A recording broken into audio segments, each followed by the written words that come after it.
This episode of The Dig is brought to you by our listeners who support us at patreon.com and by Haymarket Books, which has loads of great left-wing titles, perfect for Dig listeners like you. One that you might like is Dying for an iPhone, Apple, Foxconn, and the Lives of China's Workers by Jenny Chan, Poon Gai, and Mark Selden. Suicides, excessive overtime, and hostility and violence on the factory floor in China.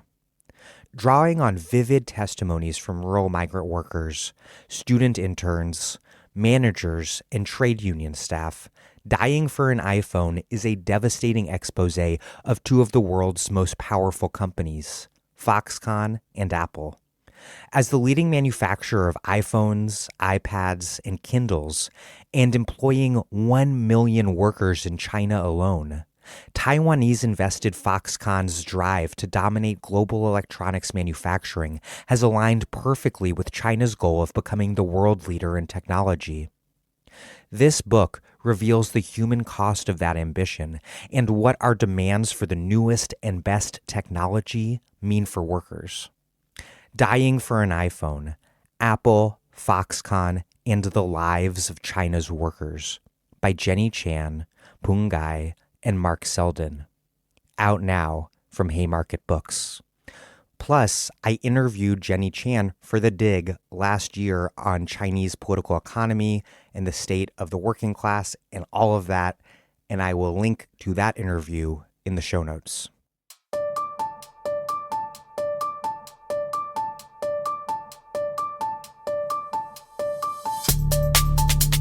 Welcome to The Dig, a podcast from Jacobin Magazine. My name is Daniel Denver, and I'm broadcasting from Providence, Rhode Island.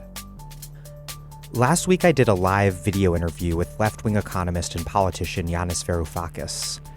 We discuss the corona economic crisis in general and the significance of the mutualization of European debt in particular, and other things too.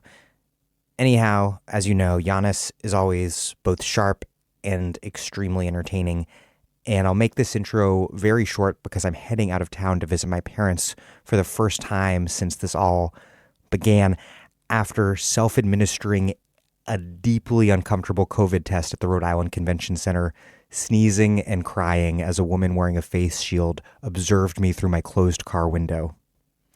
Anyhow, test negative, off to see my parents. But really quick, this week I am going to take another break from asking you to support this podcast at patreon.com. Instead, I ask you to take a quick minute to share your favorite episode of The Dig on social media, or better yet, share it with some real-life friends by way of a text message or email or something more personal like that. You can peruse every single episode of The Dig by subject and by guest at thedigradio.com. We have about 269 episodes in total, and they are about, as you know, everything with tons of brilliant people.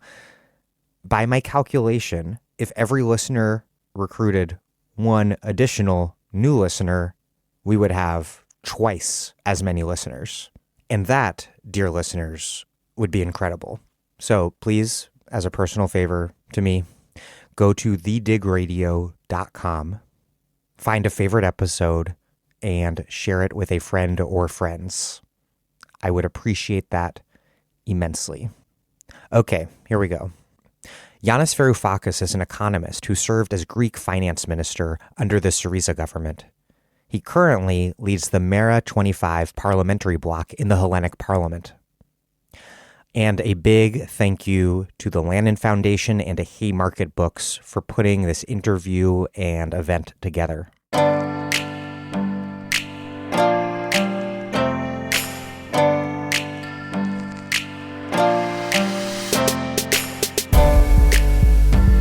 Hello, everyone, and welcome, and thanks, everybody, for joining us. My name is Daniel Denver. I'm the host of The Dig, a podcast from Jacobin Magazine. And I'm really honored to be hosting this conversation today with Yanis Varoufakis. It's an honor to be here. I wish I was in Santa Fe as it was originally planned, but then again, who make do with technology and maybe reach a wider audience. Let me begin with something that happened 2 days ago, because I think history is going to mark this event as quite extraordinary. 2 days ago, something that has never happened before in the history of capitalism occurred. It happened on both sides of the Atlantic, and I'm sure that it happened in many countries in Asia as well, but I haven't looked at the hard data yet. Let's begin in Britain. The news came out, quite horrific news, that the British economy had tanked. It suffered, according to official statistics, the worst slump in its history. More than 22% down compared to last year during the first 7 months of 2020. Remarkably, on the same day and after this horrific announcement was made, guess what happened at the London money markets, the London Stock Exchange? It rose magnificently by 2%. The so-called FTSE 100 index went up. On the same day, while most of you are in the United States, so you know what the climate, the political climate, the atmosphere in the States is these days. You know it better than I do. But from what I hear, you live in a country that is beginning to look like a failed state, not just a stuck economy. And yet, on that same day, Wall Street, the S&P 500 index to be precise, hit an all-time historic record. When I noticed these two remarkable events, I just couldn't contain myself. So I tweeted the following. I said something like, financialized capitalism has decoupled from the capitalist economy. Financialized capitalism has decoupled from the capitalist economy, skyrocketing out of Earth's orbit and leaving behind it broken lives and dreams. And then I added, just as an explanatory comment, that as the United Kingdom sinks into the worst recession ever and the United States edges towards failed state status, the FTSE 100 goes up by 2% and the S&P 500 breaks an all-time record. Now, this phenomenon has been culminating, so to speak, percolating since 2008, but never has been seen in such stark colors and shapes and shades. You see, think about it. Before 2008, money markets also behaved in a manner that defied humanism.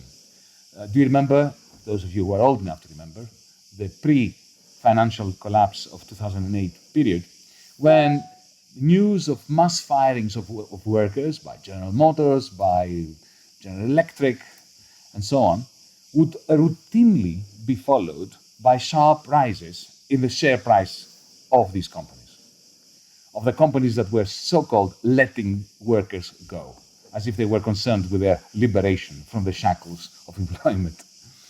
But at least back then, before 2008, there was a weird, inhumane, but nevertheless a logic, a capitalist logic, to the correlation between firings of workers, increases in unemployment in effect, and rises in share prices.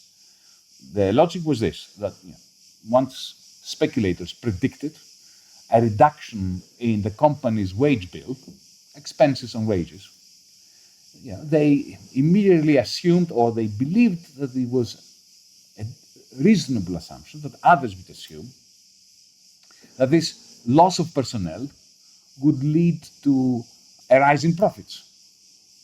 Fewer wage costs, more left over for shareholders, at least in the short run.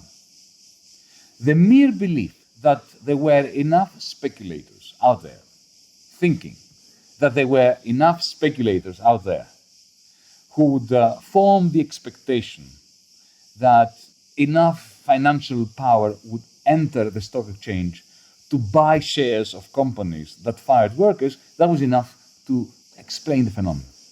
An awful phenomenon, but one at least that did not defy logic, even capitalist logic. Compare and contrast to what's happening today.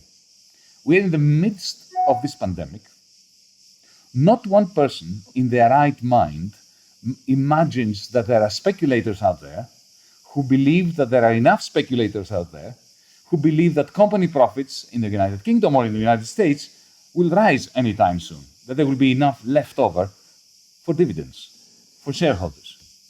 And yet, even though there is no such delusion, and no one believes that somebody else believes that, yet they buy shares of companies in the doldrums of the pandemic, as if they are hotcakes, with enthusiasm. Let me make this absolutely clear. It is spectacularly wrong to try to find any correlation, any logic that connects what is going on in the real world of wages, of profits, of output, of sales, and in the world of the money markets. So boys and girls, friends, members of the audience, there's no point in trying to find a link between what's going on in the real world and what is going on in the money markets. That is the decoupling, which is unique. It has never happened before in the history of capitalism. It is not that speculators fear that the United Kingdom economy or the United States economy may have tanked, but they think, let's buy shares because we need to buy into the dip. Things are going to get better. No. The situation is far, far worse. They don't give a damn about the economy. This is why I'm referring to the decoupling of money markets from real capitalism, for the economy in which capitalism, in terms of production and distribution of goods and services, emerges.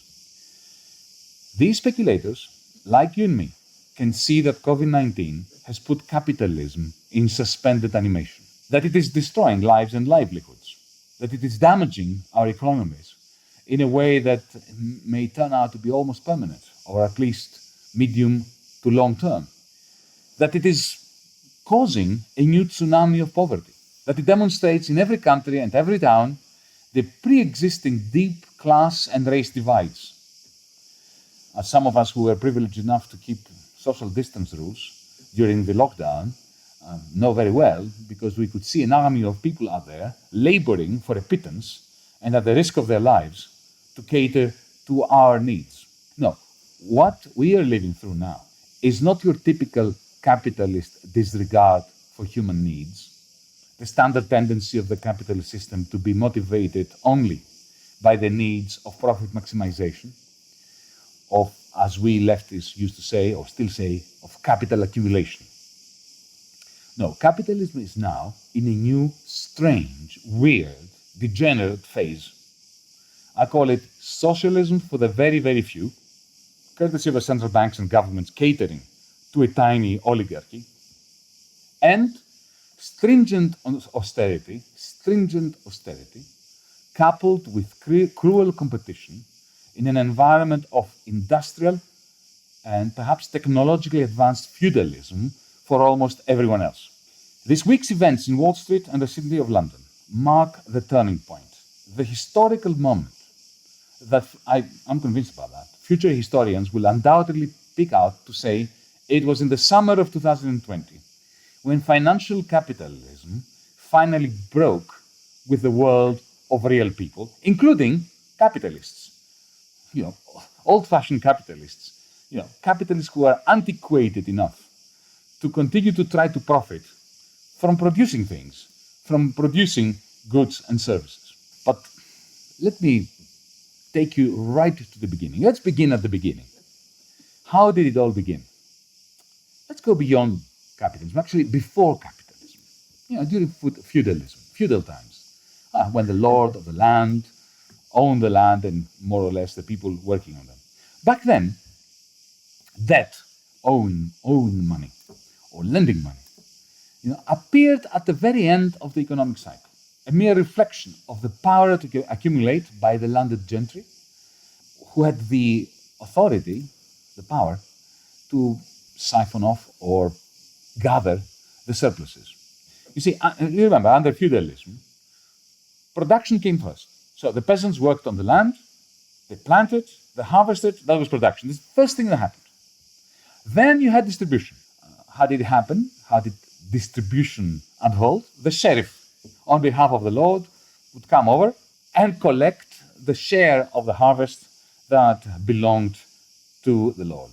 And that depended on the relative power of the feudal gentry over the peasants, the extent to which they feared that the peasants were going to revolt or not join their armies when they want to conquer more land in the surrounding areas or all the way to Palestine, whatever it was.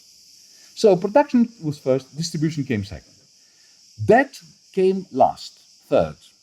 And it only emerged at the very last stage of the cycle, when the Lord, who had accumulated all the surplus and would sell most of it in local markets, would lend his money to debtors, often to the king himself, back in England. Now, what is phenomenal about capitalism is that it reversed the order. Once land had been commodified after the enclosures, when the peasants were thrown off the land in England and in Wales and in Scotland with the enclosures, immediately land became commodified because suddenly every acre of land was associated in terms of price with the price of the wool that would grow on the back of sheep that replaced the peasants on that acre of land. And labor was commodified because all those expelled peasants would knock on people's doors in the nearby towns and villages and say, I will do anything for a loaf of bread. That's the first labor market, the first labor supply. So once labor and land had been commodified, debt was necessary for the first time in human history before production began. Now think about landless capitalists, landless peasants, that were given an opportunity by the Lord to lease a piece of land in order to manage the sheep on it and act as a tiny little dirt poor entrepreneur. These landless capitalists had to borrow in order to lease workers, land, and later machinery or tools. Who would they borrow from? The Lord. But debt came first. Before they could hire workers and get equipment in order to work the land that they leased from the landlord after the enclosures, before that they had to borrow money. So debt comes first. Then production begins and distribution. So debt effectively was the fuel that gave capitalism its incredible oeuvre from the 18th century onwards. Now, that's the very beginning. We're talking about 18th century. What made capitalism genuinely successful and what allowed it to effectively take over the four corners of the planet and to make it possible for Karl Marx to write the epic celebration, critical celebration, but celebration nevertheless, of globalizing capital accumulation, was the second industrial revolution, which was based on electromagnetism and Robert Maxwell's wonderful equations that unified electricity and magnetism and that allowed for things like the telegraph, the telephone, electricity, power generation, the light bulb, and so on, to create the mega firm. Because when Edison created his conglomerate, that was the first time we had a networked firm, a firm that produced everything from the power plant generating the electricity all the way to the light bulb. That's a network. These mega firms, to be financed, required mega banks that would provide them with the money. The little banks, the small fragmented banking systems of the 19th century, early 19th century, middle 19th century were simply not enough. So the mega firm required a mega bank. And this new agglomeration, this new network of mega firms and mega banks is the capitalism that triumphed. It is not the capitalism of Adam Smith, who romantically refers to the baker, the butcher, and the brewer, but it is the capitalism of mega firms and mega banks. This kind of network that in the mid-1960s, John Kenneth Galbraith described brilliantly in a book that everybody should read, even today, called The New Industrial State. Galbraith referred to this combination of mega firms and mega banks as the technostrata, which is effectively a centrally planned, gigantic system of power that limits competition, featherbeds political campaigns, effectively buys politics out, controls money creation, And under the disguise of democracy on the one hand, when there is no democracy, there is just oligarchy with elections, and under the guise of the free market, there are no free markets, they're all monopolized by the technostructure. You have the magnificent success of capitalism in the 1920s. Now, the problem with megabanks is that they have a remarkable capacity to conjure up money from thin air.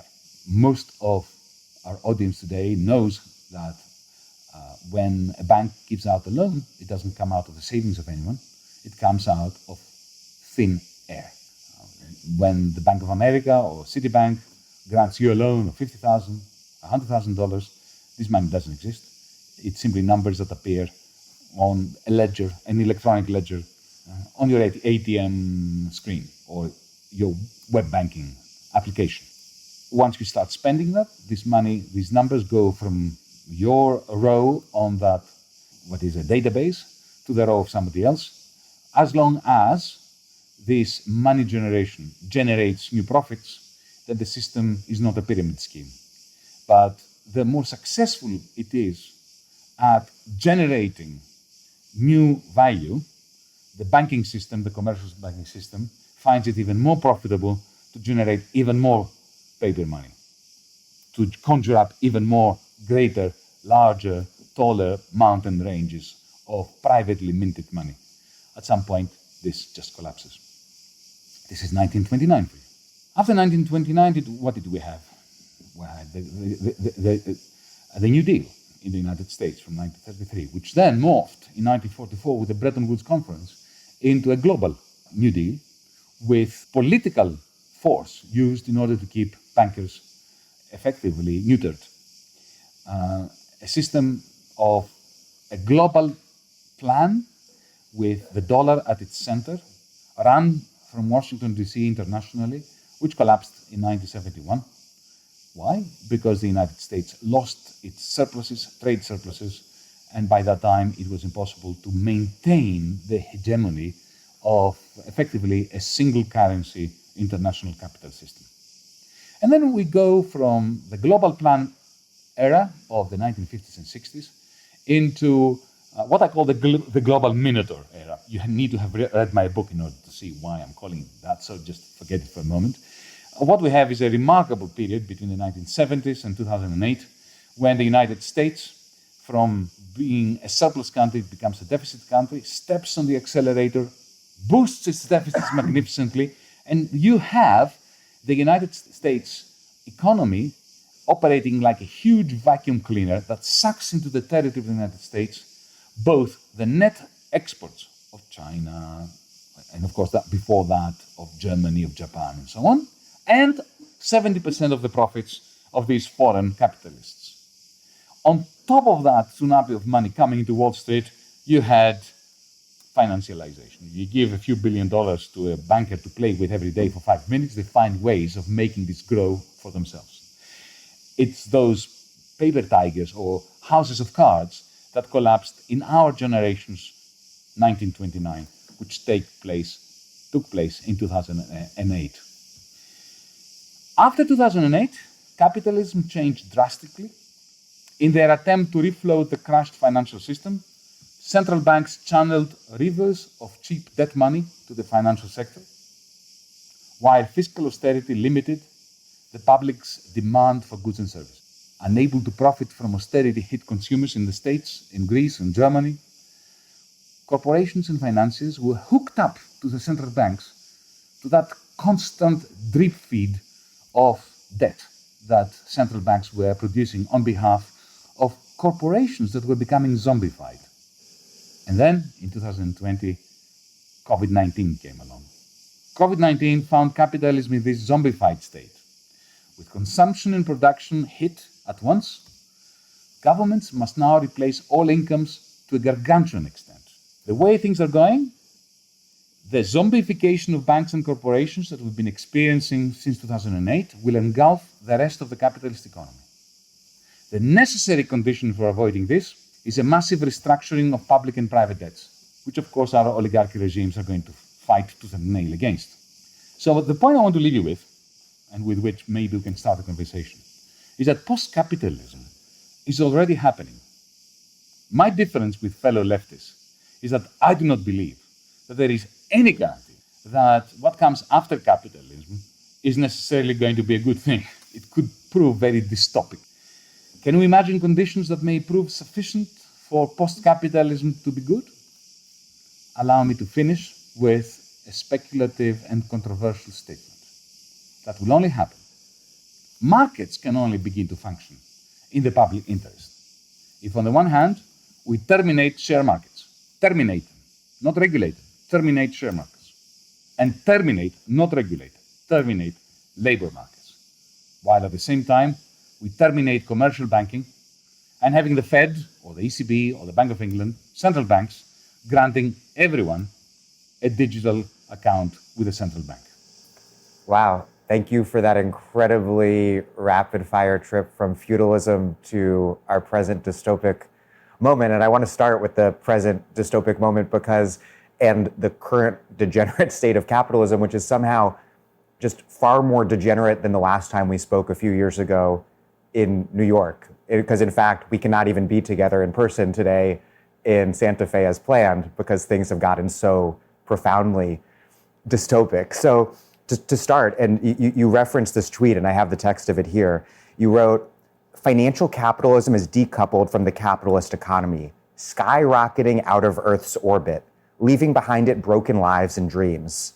As the UK sinks into the worst recession ever, and US edges towards failed state status, the FTSE 100 goes up 2%, and the S&P 500 breaks all-time record. How does a materialist analysis account for this? Is this the inevitable trajectory of finance within capitalism, or does it have to do with the function of finance and the role of finance within this very particular political economic conjuncture? Oh, my analysis is 100% materialist, except that capitalism deals not in material goods anymore. It always has dealt, in fictitious capital. That has been its power. That's why, you see, I made the point that when we shifted from feudalism to capitalism, debt was no longer a repercussion of social relations of production and distribution, but became a prerequisite. What really unleashed huge productive powers, from the steam engine-driven textile factories to today's Apple and Google, has been this reversal, that debt comes first. In another book that I wrote, addressing my daughter, it's called Talking to My Daughter About the Economy, I try to explain it as follows. It is as if the banker, operating on behalf of the capitalist, pushes his hand, I'm going to use his, not his or hers, his hand through a membrane which divides the present from the future, his hand reaches into the future, grabs value that has not been created yet, brings it into the present, and lends it to capitalists to invest into technologies, machines, robots, and so on, to produce this value and return it to the future. And this has been incredibly progressive and created remarkable new wealth as well as new forms of depravity. This has been the triumph of capitalism over the last 200 years. But the tragedy here is, and this is a bit like a Shakespearean tragedy or an ancient Greek Sophocles-like tragedy, that the more successful it is, the greater the incentive of the banker to keep reaching into the future for more value to bring to the present, when the present at some point runs out of the capacity to convert it into value and therefore to repay the future. And that's when a crisis happens. And when the crisis happens, the state steps in and bails out the bankers. If it doesn't bail out the bankers as in 1929 under President Hoover, the whole thing collapses until something is done.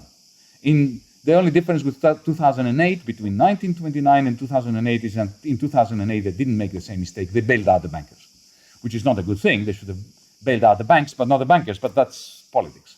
The fact is that they bailed out the bankers. What's the difference between 2020 then and 2008 and 1929, if this is a more qualitatively unique decoupling? Why, if this is an inherent contradiction in capitalism between finance and the real economy, what's happening now that you think is different? You see, I'm one of the few people who think that 2020 is not that significant. I think the significant dates for capitalism were 1929 and 2008. In 2008, we had the bailing out of the banks, which effectively what it did was it zombified the banks. They were neither dead nor alive. They were drip-fed by public money. Okay? And what happened was that this zombification of the banks between 2008 and 2020 led to the zombification of the whole of corporate capitalism. And let me give you an example, because I like to speak in practical terms. Go back to 2009, April 2009. Barack Obama is in the White House. The first G20 meeting happens when the central bankers of the world gather together and they decide to act to save bankers around the world. And they did this magnificently. The Fed, Bank of England, Bank of Japan, the Swiss National Bank, the Central Bank of Sweden, the European Central Bank, they all pumped money and gave it to the bankers, and they refloated them. At the same time, they practiced austerity on the many, including Barack Obama, because Obama's so-called stimulus program was not a stimulus program in the end. There were, hundreds of billions supposedly, but if you add the austerity of the state budgets were shrinking. If you look at both federal governments, the federal government's budget and the state's government, you add up together. In the United States, you had a small amount of austerity. In Europe, you had a huge amount of austerity. So what does this mean? It means, imagine you're a banker. You've received all these billions, or trillions for that matter, from the central banks. And the worst nightmare of a banker is to have money that you can't lend, right? Not being able to lend the money that you have. This is the nightmare of a banker. So you look around, and you look at the little people, and you say, I'm not giving them money because they are suffering austerity. They won't be able to repay me. So I'll give it to the corporations. To Apple, to Google, to Volkswagen, to General Electric, to Alstom, and so on. Now, the board of directors of these large corporations look out there to the little people, and they think the same. What's the point of investing in new jobs and new production lines and new products when the little people out there won't be able to buy the stuff? So what do? They say, okay, when they get a telephone call from Deutsche Bank or from Citibank or from JP Morgan, and the banker says, I've got oodles of money for you. Do you want to borrow it? You say, yeah, okay, give it to me. It's cheap money. It's free money. It was coming at 0 interest rates. So why say no to it? And what do you do with it? You do not invest in good quality jobs, in green technologies, in hiring people. You take the money and you go to Wall Street and you buy back the shares of your own company. Because that way, the share price goes up. Your bonus as a member of the board of directors, CEO, whatever, of the company is linked to the share price. So you're doing really very well. Why invest? Now, that's what has been happening since between 2008 and 2020. So by 2020, by the time that stupid piece of RNA, not even DNA, hit humanity, right, the zombified banking system had zombified the whole of the corporate world. In the United States, in Germany, in France, in Britain, all these large corporations survived and their share prices were really going up all this time because of this drip feed connecting central banks to private banks to corporations, while everybody else was suffering austerity. So the bubble bursts with COVID-19, this huge bubble now, because in 2008, the bubble was confined within the financial sector. In 2020, the bubble had become gargantuan and had engulfed the whole of the corporate sector, even the oil industry. So COVID-19 comes like a pin that pricks this gigantic bubble.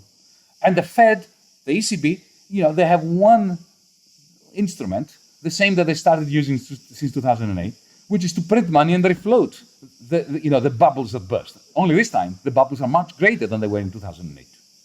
So the difference between 2008 and 2020 is not a qualitative one, in my view. It is one of scale. Of course, quantity leads to quality, as Hegel has taught those of us who, hark back to that dialectical tradition.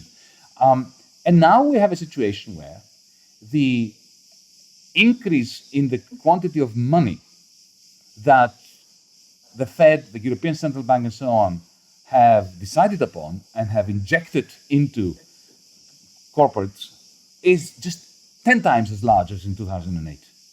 So this is why you have the S&P 500 reaching its all-time record. Because the people who play in the stock exchange in Wall Street, they don't give a damn anymore about what happens to the companies. They know that even if General Motors tanks and nobody buys a single car, the General Motors board of directors will get a huge amount of money from JP Morgan, which will get a huge amount of money from the Fed. So they will go into the stock exchange and boost the share price of General Motors up independently of profits, independently of how many cars are sold. So this is the decoupling that I'm talking about. Now, for how long can this last?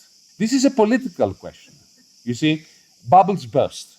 But how long does it take before they burst? John Maynard Keynes had a fantastic expression. He once said that the market can stay irrational longer than I can stay solvent. So, this bubble can continue for another 5 years, 10 years, 20 years, who knows? But it is the politics that matters. Because as this bubble is constantly being refloated, and the decoupling of financial markets from the real world continues, the inequality becomes just unbearable. You have people now in the United States, people in Britain, people in Greece, people in Germany, who simply, they used to be 2 paychecks away from penury. Now they're well immersed in penury.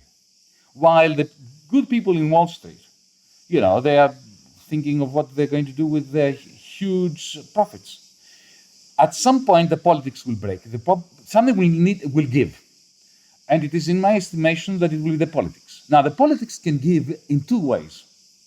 One is a massive boost of what I call the nationalist international, or the neo-fascist international, led by Donald Trump, but also with Bolsonaro, Modi, the ultra-right in Europe, or it will have to lead to a progressive movement, which does not exist yet. Some of us are trying to put it together.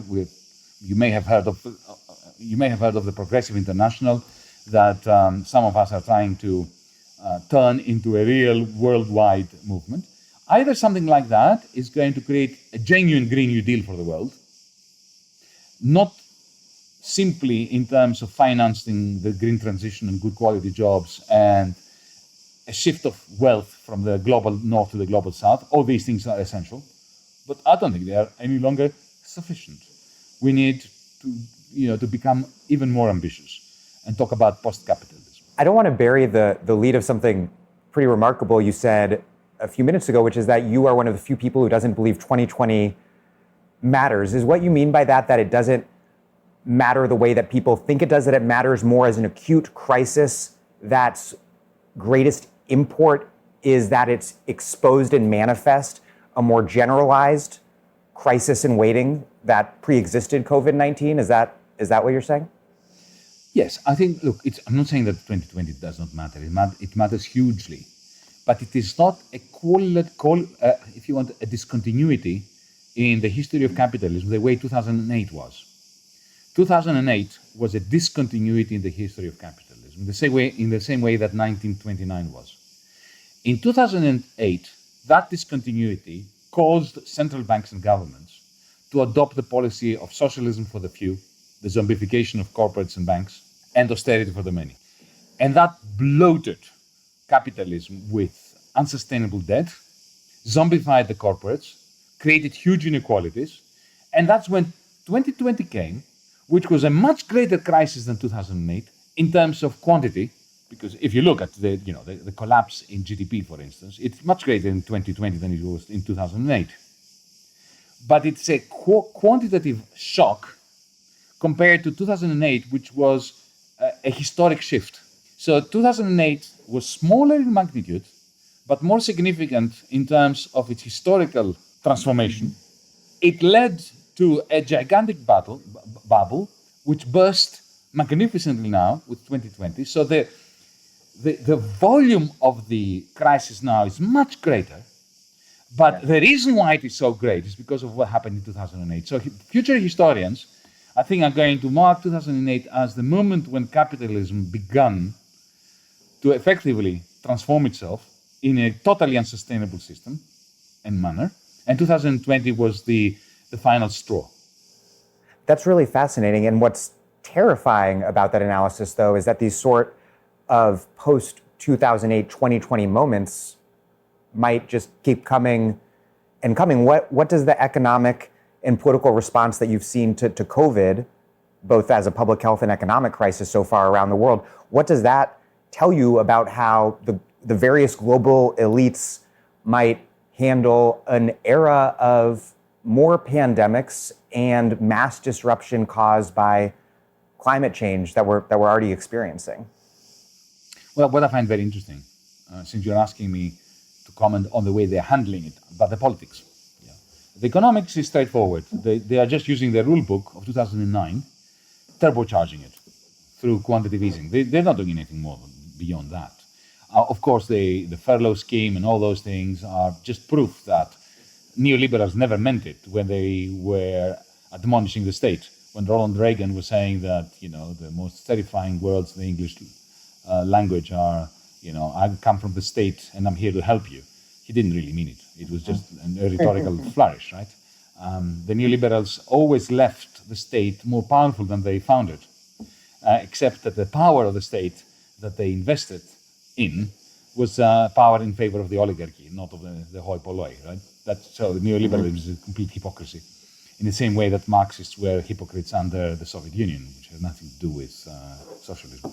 But what I find fascinating about men and women in authority is the way in which they adapted so quickly to a new situation, a situation where the government is very clearly capable, powerful. You remember, up until COVID-19 came along, there were the conventional wisdom. Governments are not that powerful.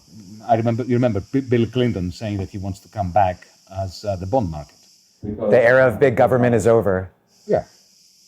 So the myth of the radical center, which dominated both in Europe and the United States until Barack Obama, the myth that there's not so much the government can do. Now we live in a world which is globalized. It's all under the spell of economic forces beyond our control.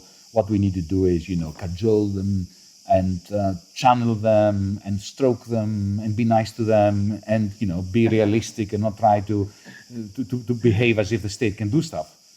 That went overnight. Suddenly, the government steps in and says, okay, you can't go to a concert, you can't get out of your house. We're going to tell you how to breathe, when to breathe, where to breathe, right? I'm not criticizing the lockdown. What I'm saying is that suddenly the government comes and tells you what to do. At every level of life, it says, okay, the same people who used to say that, a tiny little increase in the budget for education or the healthcare would be catastrophic, will end America as we know it. Yeah, suddenly they say, okay, let's create 10 trillion. And they argue whether it should be 10 or 15.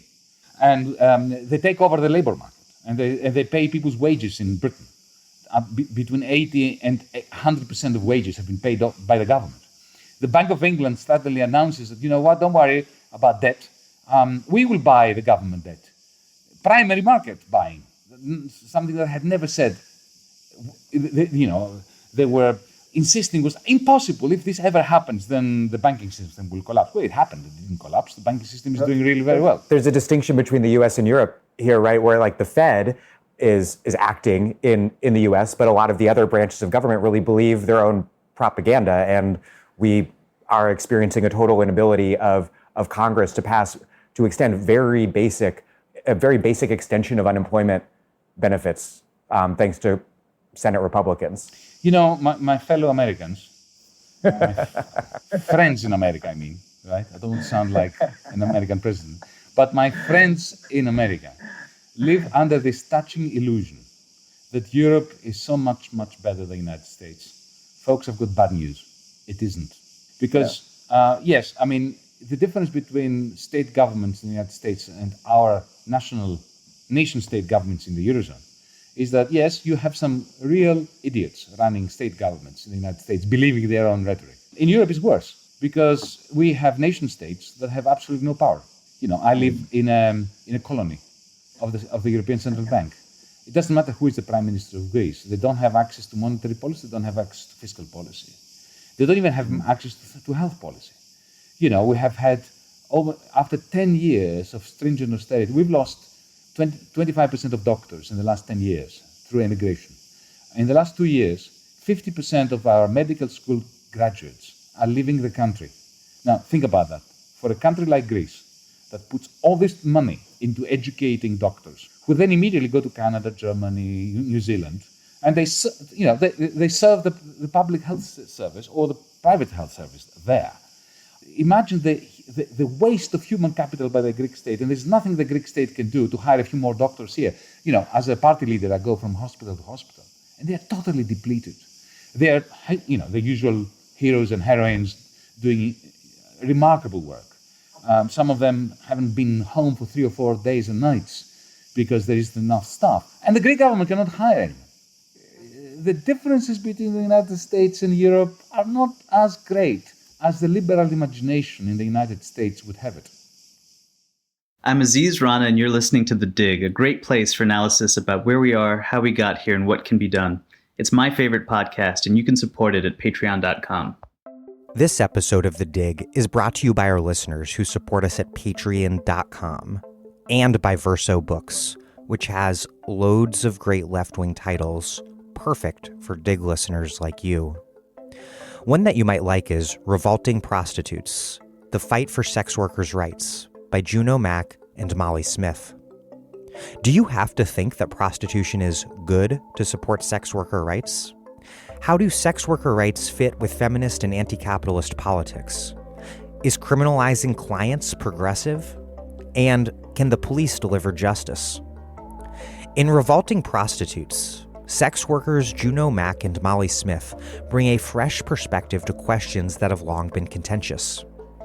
Speaking from a growing global sex workers' rights movement and situating their argument firmly within wider questions of migration, work, feminism, and resistance to white supremacy, they make clear that anyone committed to working towards justice and freedom should be in support of the sex workers' rights movement.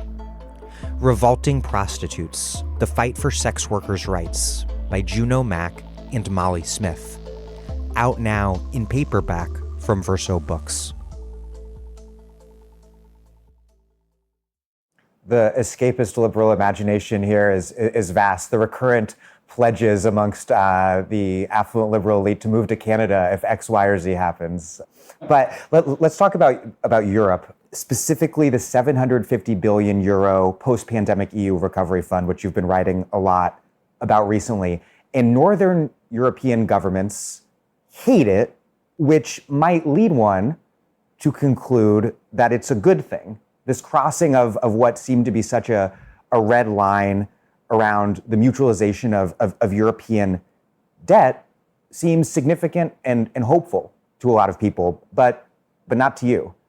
Even though, as you write, it is, quote, the first time EU leaders seem to have acknowledged the indispensability of a common debt as the glue of any monetary union. But you're deeply skeptical. Why don't you see this as a turning point towards a true fiscal union and instead see it as the next step towards the obliteration of the EU? Okay. Allow me to answer by recasting this agreement, EU agreement, in US terms. Imagine you lived in the United States in which there was no federal government, no federal treasury, but there was a Fed, which was not allowed to bail out Arizona or Missouri, right? Or the banks of Arizona, for that matter. Imagine further that, in 2008, the great state of Nevada, which is more or less the same size as Ireland in terms of population, also a state based on low corporate taxation, on a lot of construction. Nevada and Ireland, similar, not in weather, not in culture, but at least in these basic financial and economic terms. Imagine if the great state of Nevada, when everything collapsed in 2008, when real estate went to the dogs, when banks went to the dogs, imagine if the governor of Nevada had to borrow in the international markets to bail out the banks of Nevada and to pay for the unemployment benefits of the construction workers in Las Vegas and wherever it is that they are building stuff. Okay, then immediately what would happen is, of course, the state of Nevada would be bankrupt. And if then the governor of Nevada had to go to the International Monetary Fund and get a loan from the IMF on conditions of austerity that slash wages, slash pensions in Nevada, then that would drive half of the Nevadans out of Nevada, and the state would be even more bankrupt. Okay, this is what happened between 2010 and 2020 in Europe. Because what I described now is very much the way in which the Eurozone, the European Union's monetary area, common area, where the euro is the currency, functions. Imagine that 10 years afterwards, or 12 years afterwards, COVID-19 comes to this kind of the United States. And the great and the good leaders of the states get together and agree that it's time that we had common debt and that we transfer some money between ourselves. But imagine that instead of the 7, 8, 9% of GDP, which the federal government that we now have is using as a fiscal stimulus, they agreed on a 0.7%. No? Not 7%, 0.7%. The first thing you'd say is, guys, too little, too late. Secondly, even worse than that, imagine if the agreement was the following. The governors of the states would sit around a very large oval table, and they would come to an agreement on raising a common debt. They claimed it's 750 billion, but when we looked at the numbers, it was 310, which is again much smaller than advertised. But besides that, and they agreed in advance how they would allocate this money, how much Arizona would get, how much Missouri would get, how much Oklahoma would get. Before you know what the impact of COVID-19 is, both on the health services and the economies of these states. And New York State and California, which are donors because they are richer, would have to agree on how much debt to take on behalf of Missouri, right, before having the data. You know what? If the governor of California or of New York State said, sorry, mate, I'm not agreeing with this, I would not necessarily take shots at them. Similarly, when the Dutch Prime Minister, who is not my cup of tea, and he's not on the same side of the political spectrum as I am, you can imagine that's an understatement. But nevertheless, I have some sympathy for him when he says, don't talk to me about solidarity. Because if the Italians and the Greeks want solidarity from me, okay, I will reach into my pocket, find what money I have, and I'll give it to you. That's what solidarity means. From my savings, I'll give you some money. But solidarity does not impose upon me the moral duty to go into a bank together with you and get out a joint loan. That's not what solidarity asks me to do. So, piss off. Excuse the French. I don't know what it is in Dutch, right? Again, I agree with him. Because the issue is not solidarity. The issue is common sense. You see, the beauty of a federal system, of a genuine fiscal union, is that it is automated. That a fiscal stimulus is automated, at least its first stage. So, in 2008, going back to my Nevada versus Ireland example, the governor of Nevada didn't have to negotiate with anyone. What happened is automatically the FDIC, the Fed, took over the failed banks of Nevada, sold some of them, closed some of them, merged others, refloated or bailed out the remainder. The state of Nevada had nothing to do with that. It didn't pay for it. The Nevadans didn't pay for it. It was the Fed that dealt with that. As for the unemployment benefits and Medicare and Social Security, those were paid automatically by Californians or New Yorkers, but without any political haggling of who gets what and who borrows in order to lend to somebody else. Because if you had that process of political haggling in the United States, I can tell you, the United States would enter a new civil war that would have made the 1860s version look like a walk in the garden. So you will excuse me, I'm not going to celebrate these kinds of ridiculous agreements by the EU, especially when they don't discuss the elephant in the room, which is what? They've agreed to share 310 measly billions, 0.65% of GDP, nothing. It's not even worth talking about it from a macroeconomic point of view. But while we've been having these discussions about an insignificant amount that is going to be delivered by means of a formula that effectively divides the continent, they're not talking about the real threat. We have a tsunami coming our way and everybody's ignoring it. That's the tsunami in the room or the elephant in the room. And that's austerity. Because, next year, the Greek government, the Italian government, the Spanish government will have to balance their budgets. Because like in the United States, where the states must balance their budgets, We have a similarly stupid rule here. What does this mean? It means, our government here is going to, and same in Italy, we're going to have a budget deficit of 15% of GDP. To go from minus 15 to zero, you need austerity of at least 10% cuts, pension cuts, wage cuts, reductions in investment in the health service of 10% of GDP. Now that's going to be like, at the time when, hopefully in 2021, the Greeks, the Spaniards, the Italians, the Germans are going to be raising themselves from this mire of COVID-19 induced recession. And then what will happen? A huge sledgehammer is going to hit them of austerity coming from the silly fiscal rules. So, no, this is another dereliction of duty by the European Union. My message to my friends in America is stop celebrating Europe as the way forward. It is not. You have a huge mess in the United States, but so do we. I'm being pushed to go to audience questions, but I'm going rogue and asking you one more of my own on this subject. You wrote recently, quote, "It is against this backdrop of high and rising inequality that the mood of the German public must be understood. In particular, popular resistance to the idea of a Eurozone fiscal union. German workers, who are increasingly struggling to make ends meet, understandably refuse to endorse the idea of huge amounts of money being constantly channeled to citizens of other countries. This reminds me of the situation in the US where wage stagnations, decades of wage stagnations for workers across the board have created this fertile environment for attacks on public sector unions and welfare recipients and anyone considered to be free riders or moochers.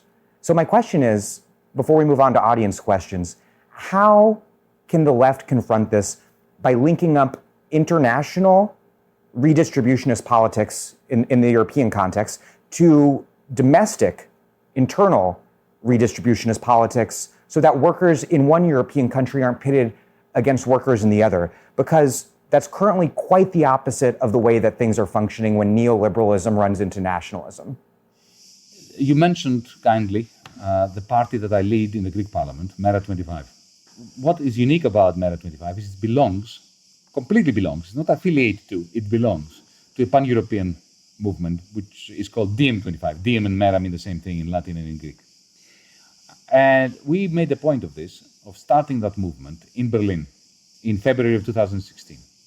To signify what? This is not a clash between the North and the South, between the Germans and the Greeks, the Italians and the Dutch. This is a clash between the oligarchy, sons without frontiers, an oligarchy which are Greek, the Germans, they love each other, they are very solidaristic towards one another, as you know. They're the enemy, and they are the enemy of the Greeks, the Germans, the Dutch workers, the hoi polloi of our different countries. And the point I made in the article in The Guardian that, again, you kindly read out, is that this idea that Germany is going to be borrowing money to be giving to Greece is abhorrent from a left-wing progressive position, because I don't want the Greek oligarchy to get a single penny raised by German workers in the international money markets. Why should the Greek oligarchy be given money by German workers? And it's German workers that are going to be taking on their shoulders this extra German debt. It's not going to be the German oligarchy because they have Cayman Islands accounts that they don't pay anything. And that is not a good foundation for solidarity. We want solidarity, together with our German comrades that belong to the same pan-European transnational movement, DM25. We have a party in Germany, we have a party in Greece, we have a party in France, and so on. What we are trying to educate the German workers and the Greek workers and the Dutch workers and the Italian workers is that what really what is of the essence today is to have a fiscal union such that the rich families of the Greeks, the Germans, the Dutch, and so on, subsidize the poor families in every country. Not the rich countries, the poor countries. And I think once you start saying this to people, even people in Germany and Dutch, here, Greece, they are all lazy gits, playing the bouzouki under the sun. Suddenly they realize that you have a point. And it is the only way of building international solidarity. I'm going to move on to audience questions. First, I have two related questions from Stephen J. Cleese and John Wahaski, and I apologize if I'm butchering the pronunciation of anyone's name. What happens when we terminate labor markets like you called for earlier? What's the alternative? Okay. Well, the only way to terminate labor markets is if you can imagine a world in which shares operate like library cards in universities, in colleges. So when you enter a college, right, you are given a library card at registration. It gives you rights. You can borrow books, it acts as an ID. You don't buy it, and you certainly can't sell it, and you can't rent it to anyone. So imagine shares operated like library cards. You get hired by a corporation, and you are given one share. That gives you one vote for every decision made by the firm. It doesn't mean that everybody is equal in terms of pay, because you can design wonderful bonus payment systems where the majority decides an algorithm by which some people whom the rest of the corporation believe are contributing more to the corporation get much better rewarded than everybody else. There is a basic income for everyone, and on top of that, you can have very large bonuses. And when you leave the company, you take that share with you, and you take the capital that has accrued to you, and then you move to another company. Either you create one on your own, could be a single person company, or you can come together with others, create a new company. Everybody chips in their shares, but then everybody has one vote in that new company. And or you move to another corporation. Another corporation hires you. That is the way to end the share market. The share market and the labor market at once. Because suddenly there's no share market, like there's no library card market, and there's no labor market, because suddenly everybody's a partner in the corporation to which they contribute their labor. Do you view your prescription for the termination of labor markets and share markets as specific to advanced capitalist economies, such as Japan or the US, or broadly applicable across the world? I think it's broadly applicable to the whole world, but the way that it will be applied will have to cater for different social conventions. By the way, it's not in order to improve capitalism, it's in order to transcend capitalism, because capitalism is not defined by markets. Every society in the history of the world had markets. What makes capitalism is the commodification of labor. The fact that there is a labor market and the fact that there is a capital market. That is what differentiates capitalism from feudalism, from slave ownership, and so on. And it is what is going to differentiate it from post-capitalism, the world in which I just very, very briefly described. But I've been doing a lot of thinking about this over the last couple of years, what I call post-capitalism. The world that I am describing doesn't have a labor market in it. It has labor. It has markets. It doesn't have labor markets. From Mark Forlenza, and this is a spicy one, does modern monetary theory extend the size and life of the bubble, or does it help control the damage caused by its bursting? Well, MMT is the theory, it's not a policy, which means that it depends on how you use it. It's like an instrument. How you use an instrument is going to determine the result. It is a very useful instrument for the United States. Effectively, what it says is that money is created. It acknowledges that money is created out of thin air, which is fine. Don't panic about it. Overcome the delusion that money should be a commodity like gold or stones or salt or a string of zeros and ones, as in Bitcoin. It's fine that we conjure up money. The question is, how do we use the money that we conjure up? Do we use it in order to give it to the bankers, to give it to the corporates who already have a lot of money stashed away so that they can buy back their own shares and create a greater inequality and destroy the opportunity of humanity to combat social crisis as well as climate change? Do you want to use it this way? This is because, financialized capitalism is very respectful of MMT. They have no compunction in printing loads of money when it suits the oligarchy. What MMTers, however, say, like people, my friends Stephanie Kelton and others, is that in a place like the United States, where you have a central bank controlling the production of public money, the dollar, and where debt is denominated in that currency, not in a foreign currency, then you can print as much money as you want in order to create jobs. And you can provide a job guarantee for all Americans. And then there will be no inflation if the jobs that you create this way push out goods and services so that the quantity of money goes up, but so does the quantity of goods and services. So the balance between money and goods is not disturbed, but you have a lot more goods and a lot more services and a lot more welfare and well-being. So it's a theory. A brief follow-up on that. To what extent is MMT's application peculiar to the United States, given the unique global position of the dollar? Well, it is pretty peculiar to the United States. The exorbitant power of the dollar helps MMT, gives you a lot more room for maneuver, as it does today. But primarily, what makes the difference is what currency is your debt denominated in. So all American debt is denominated in dollars. So there's no way America can go bankrupt because you control the currency in which you owe money. So there's no reason why you should ever go bankrupt unless you choose to, right? Unless Donald Trump says, I'm not paying off the bonds the treasury bills that the Chinese have purchased. But that's a political decision. It's not because you have to. But if you're a Turkey, or Greece for that matter, coming to my neck of the woods here, Greece does not control its currency. We have the euro. The euro is not controlled by the Greek government or by the Greek central bank. It's like a foreign currency. All our debt is in euros. So we can't print it. Same with Turkey. Turkey has its own currency, but most of its debt is in euros and dollars. So it doesn't help to pump up the quantity of Turkish lira when your lenders come asking for euros and dollars. The same would apply to Argentina's situation right now. Exactly the same thing. This is from Music 123.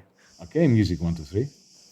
If private property and commodification of land are the root of the debt problem, which is important in the context of U.S. colonialism, by which I think they're referring to settler colonialism in the U.S., how does our relationship to land have to change post-capitalism?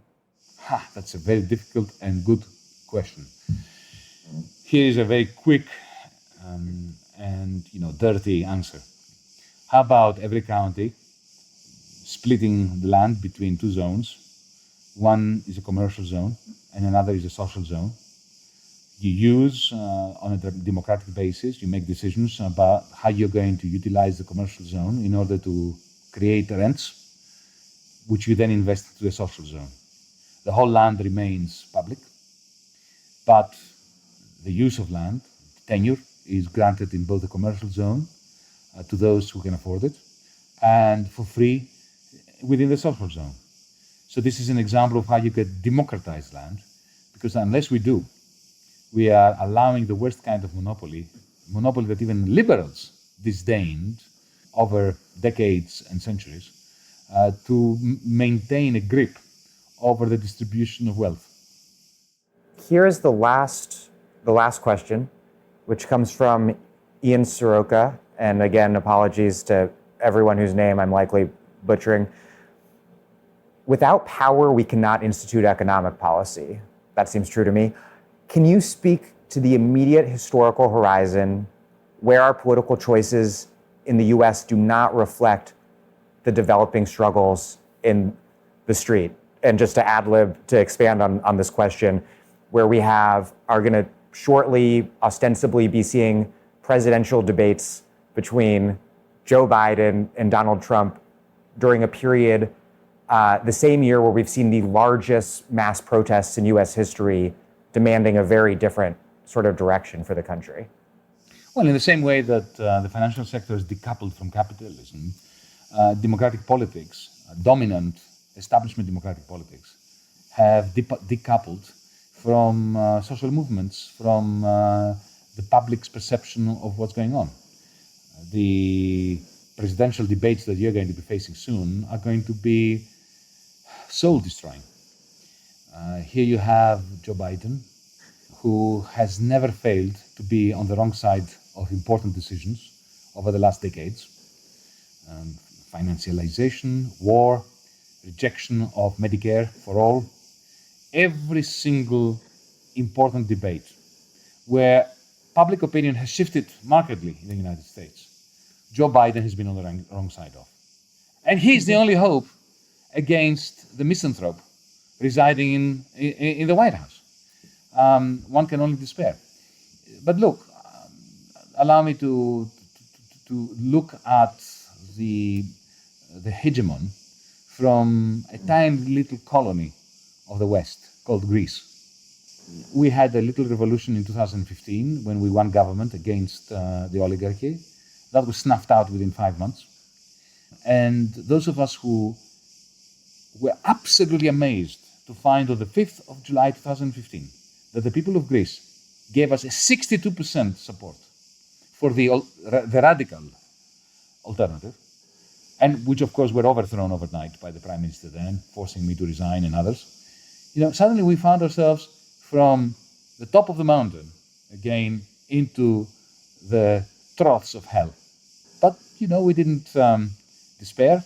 We despaired for a few minutes, a few days.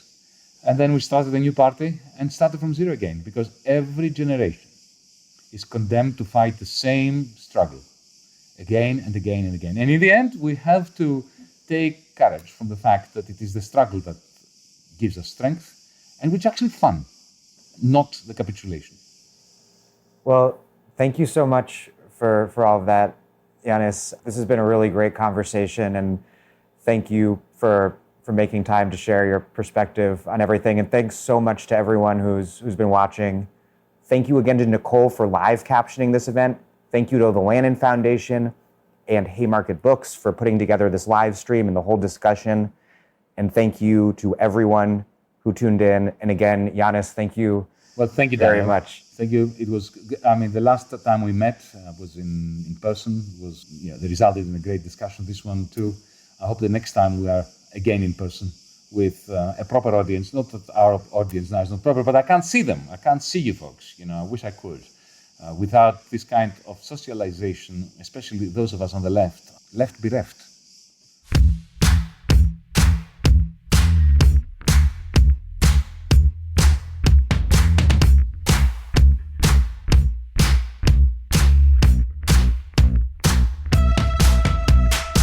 Yanis Varoufakis is an economist and former Greek finance minister.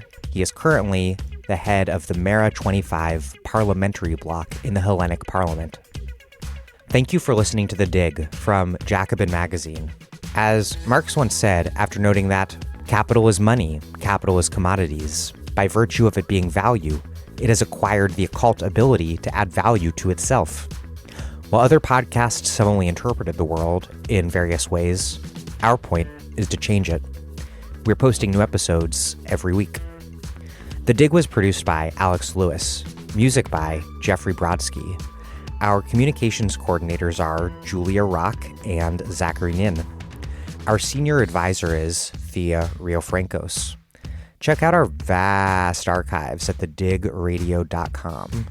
Follow us on Twitter at @thedigradio and find us wherever you get your podcasts, and subscribe to this podcast. If it's on iTunes or wherever, please also leave us a nice review. Those reviews help introduce us to new listeners, but what really does that is you telling your friends about the show. Please make propaganda for us. And please do find us on Patreon and make a monthly contribution to keep this operation going strong. Even a few bucks a month is huge.